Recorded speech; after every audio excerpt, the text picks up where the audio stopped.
Mummy બાળપણથી મારી કાળજી રાખતી આવી છે.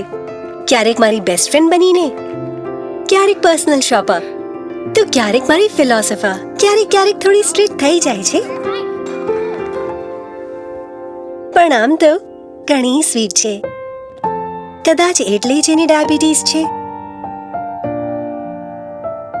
બાળપણમાં જ મારી આંખોની રોશની જતી રહી હતી.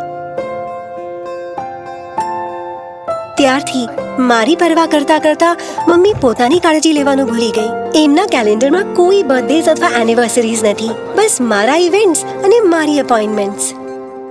એટલે જ આજે મેં એક અપોઇન્ટમેન્ટ લીધી છે એમની માટે.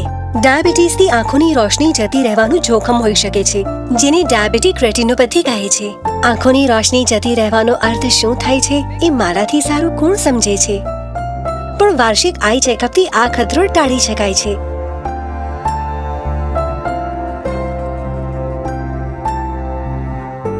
મમ્મીએ મને એવી સક્ષમ બનાવી કે હું મારી કાળજી જાતે રાખી શકું છું. આજે મેં એમને એ ભરોસો અપાવ્યો કે હું એમની પણ કાળજી રાખી શકું છું.